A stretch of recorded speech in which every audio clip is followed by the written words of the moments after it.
ప్రేమిన సోదరి సహోదరులకు యేసుక్రీస్తు నామములో శుభములు. దేవుని యొక్క కృప మీకు కలుగును గాక. ఈరోజు దేవుడు మనకిచ్చిన మాట ద్వితీయోపదేశ కాండము 17వ అధ్యాయము 14వ వచనం. నీ దేవుడైన యెహోవా నీకు ఇచ్చుచున్న దేశమున నీవు ప్రవేశించి దాన్ని స్వాధీనపరచుకొని అందులో నివసించి నా చుట్టూనున్న సమస్త జనము వలె నా మీద రాజును నియమించుకుందును అనుకునే ఎడ్లా నీ దేవుడైన యెహోవా ఏర్పరచు వానిని అవశ్యముగా నీ మీద రాజుగా నియమించుకునవలను. ఈ మాటలు మనం ద్వితీయోపదేశ కాండంలో చూస్తున్నాము.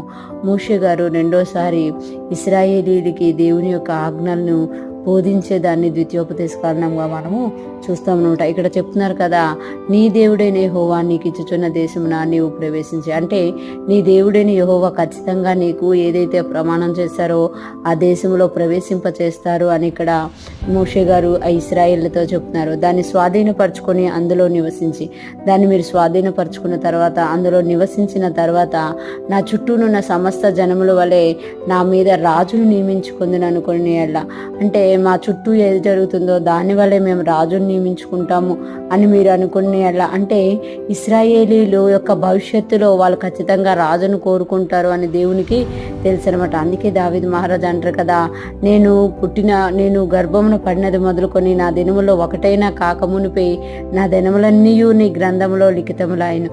అంటే ఇశ్రాయేలీలు స్వాధీనపరచుకున్న తర్వాత కొన్ని ఏళ్ల తర్వాత వాళ్ళు ఖచ్చితంగా ఒక రాజును కోరుకుంటారు అని దేవుడికి తెలుసు.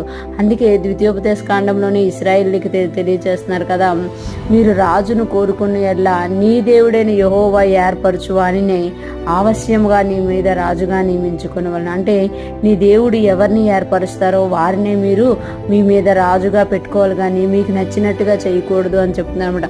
15వ వచనం మనం గమనిస్తే, నీ సహోదరులోనే ఒకరిని నీ మీద రాజుగా నియమించుకునే వాళ్ళను, నీ సహోదరుడు కానీ అన్యుణ్ణి నీ మీద నియమించుకొనకూడదు. అంటే మరలా మీరు దాసత్వం అనే కాడి కిందకి వెళ్లకుండా అన్యుల్ని మీరు రాజుగా నియమించుకోకూడదు. మీ సహోదరుడిని, మీ గోత్రాల్లో ఉన్న వారిని ఎవరినో ఒకరిని అవశ్యంగా దేవుడు ఏర్పరచు వారిని రాజుగా నియమించుకోవాలి అని దేవుడు తెలియచేస్తున్నారు. అంటే ఫ్యూచర్లో ఇశ్రాయేలీలు ఖచ్చితంగా రాజును కోరుకుంటారు అని దేవుడికి తెలుసు అనమాట. రాజును కోరుకున్నప్పుడు నేను ఏర్పరిచే వారిని, ఇంకొకటి ఇశ్రాయేల్ గోత్రంలో ఉన్న వారినే మీరు కోరుకోవాలి, కానీ మీ చుట్టూ ఉన్న జనాంగాల్లో నుండి అన్యుడిని కానీ వేరే వారిని కానీ మీరు తెచ్చి రాజుగా చేసుకోకూడదు. ఎందుకు అనంటే అన్యమైన వారు అన్యమైన వాటి వైపు మరలా తిప్పేస్తారు. కాబట్టి మీకు రాజుగా ఉండవలసిన వారు దేవుణ్ణి ఎరిగిన వారుగా ఉండాలి అని ఇక్కడ ఇశ్రాయేలీకి తెలియచేసినట్లుగా మనం చూడగలం. ఈరోజు ఫ్రెష్ మనం వింటున్న ప్రతి ఒక్కరు జ్ఞాపకం చేసుకోవాలి, మనము మన